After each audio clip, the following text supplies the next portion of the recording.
नमस्कार, मैं हूं अखिलेश पांडे और आप देख रहे हैं सी न्यूज भारत। भारतीय जनता पार्टी की 3 राज्यों में प्रचंड जीत की खुशी आज तरावड़ी मेन बाजार में भी देखने को मिली। ढोल बजाकर और सभी का मुंह मीठा करवाकर कबीरपंथी ने सभी को बधाई एवं शुभकामनाएं दी। यानी कि देखा जाए तो तस्वीरें नीलोखेड़ी विधानसभा क्षेत्र की जो आप देख रहे हैं, ये वहां की खुशी का माहौल है, जो कि बीजेपी के द्वारा खुशियां मनाई जा रही हैं। इस मौके पर पूर्व विधायक भगवान दास कबीरपंथी ने कहा कि 3 राज्यों में जीत हासिल करने के बाद कांग्रेस पार्टी के मुंह पर भाजपा ने बड़ा तमाचा मारा है और एक सबक भी है। और साथ ही उन्होंने कहा कि अब हम मजबूती के साथ हरियाणा प्रदेश में भी जीत हासिल करेंगे। उन्होंने कहा कि हरियाणा सरकार की जीत नहीं, पूरे देश की जीत होगी, ऐसा मेरा मानना है, क्योंकि देश की जनता को विकास कार्य चाहिए और हमारे प्रधानमंत्री नरेंद्र मोदी ने देश के हर वर्ग के लोगों का दिल जीता है। अब आइए आपको सुना देते हैं कि उन्होंने और क्या कुछ कहा। जानकारी के लिए आपको बता दें कि 5 राज्यों में चुनाव थे और उसी कड़ी में 3 राज्यों में भारतीय जनता पार्टी की सरकार बनी है। यानी यूं कह लीजिए कि भारी मतों से जीत हासिल की है। और इसी कड़ी में हमारे साथ पूर्व विधायक भगवान दास कबीरपंथी जी बैठे हुए हैं।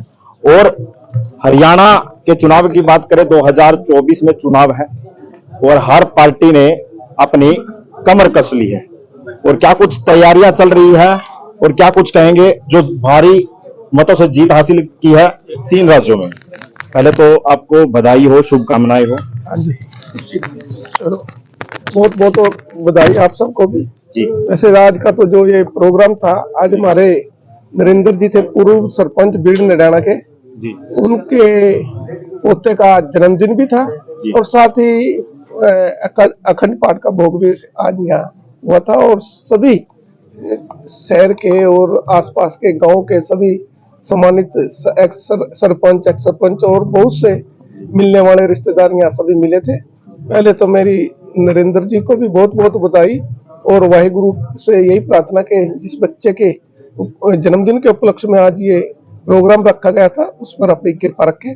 बाकी पूरे देश की जनता को बहुत बहुत बधाई कि 5 राज्यों में चुनाव हुए थे, कल 4 राज्यों के रिजल्ट आए, जिसमें 3 में भारतीय जनता पार्टी की पूर्ण बहुमत से सरकार बनी और तेलंगाना में भी हमने बहुत ही मजबूती से अपनी उपस्थिति दर्ज कराई।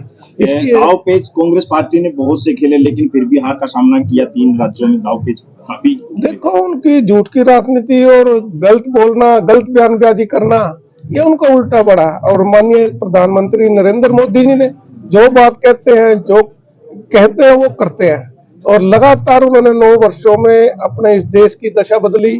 पूरे विश्व में भारत का नाम रोशन हुआ और जितनी बड़ी बड़ी समस्याएं थी देश में, चाहे धारा 370 की बात हो, 3 तलाक की बात हो, राम मंदिर का जिस तरह से भव्य आज वहां पर मंदिर बनने जा रहा है, जिसका 22 जनवरी को जिसका उद्घाटन होगा, तो ऐसे बहुत से मुद्दे थे जो पिछले काफी वर्षों से लंबित थे, उनको दूर करने का काम किया।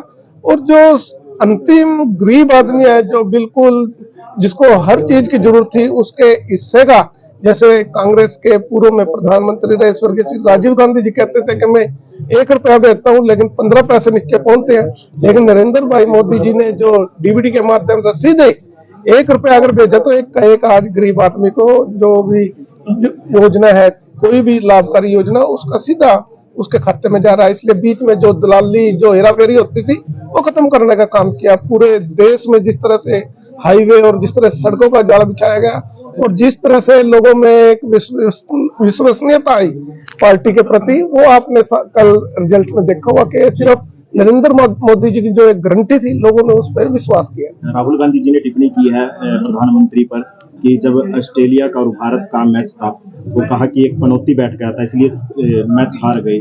3 राज्यों के जो चुनाव हुए हैं उस पर क्या कुछ? देखो, उनके कोई ना कोई जब चुनाव आता है, उनके नेता कोई ना कोई बयानबाजी करते हैं। पहले ये चाय बेचने वाला क्या प्रधानमंत्री बनेगा, कभी उस पे परिवार पे गलत गलत टिप्पणियां करना, कभी उनकी जो भी बातें थी अशोभनीय थी और लोगों ने उसका उल्टा असर उनको करके दिखाया।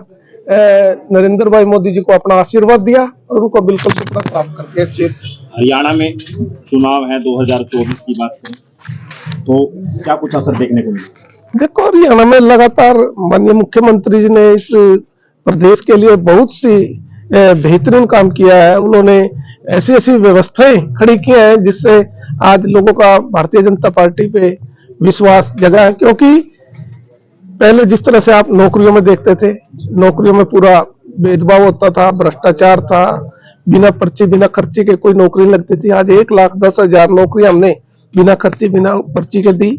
लोगों के स्वास्थ्य की चिंता की, आज लोगों के घर घर में आयुष्मान कार्ड पहुंचाकर उनको फ्री में इलाज करने की सुविधा दी।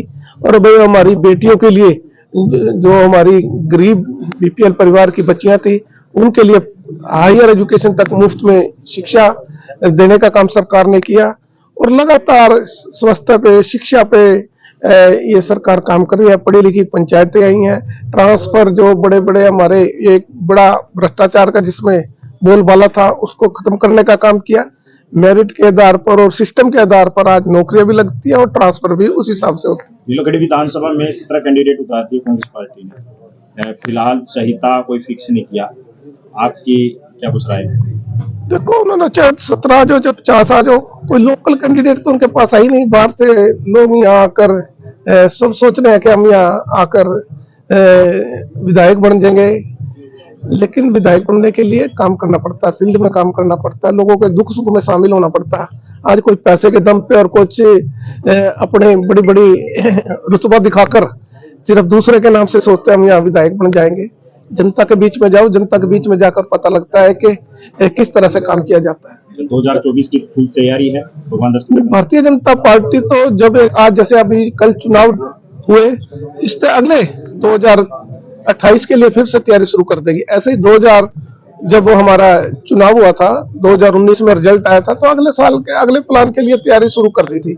आज हमारा बूथ स्तर तक संगठन खड़ा हुआ है। पन्ना प्रमुख हमारा आज एक बूथ पर बना हुआ है और हर मंडल अध्यक्ष में मंडल की टीम है, शक्ति केंद्र है हमारे। पूरी तरह से लगातार सभी कार्यकर्ता पूरी दिन रात मेहनत कर रहे हैं। और अभी हमने पहले अपने नीलोखेड़ी में जो हमारे पन्ना प्रमुख थे, लगभग 4,000, उनका सम्मेलन हमने किया था। और पूरे हरियाणा में आज लगभग 80 विधानसभा में यह सम्मेलन हो चुका है, जो प्योर पार्टी के समर्पित कार्यकर्ता थे। तो ऐसी एक मजबूत फौज खड़ी है और आने वाले चुनाव में, चाहे लोकसभा का चुनाव हो या विधानसभा का चुनाव हो, बड़ी मजबूती के साथ लड़ेंगे और पूरी तरह से सफलता हमारे इन चुनावों में मिलेगी आने वाले समय। नीलोखेड़ी करनाल से सी न्यूज़ संवाददाता बिंदर शर्मा की रिपोर्ट। फिलहाल इस खबर में बस इतना ही। देश दुनिया की तमाम खबरों के लिए देखते रहें सी न्यूज़ भारत। हर खबर आपके साथ, आपके हाथ।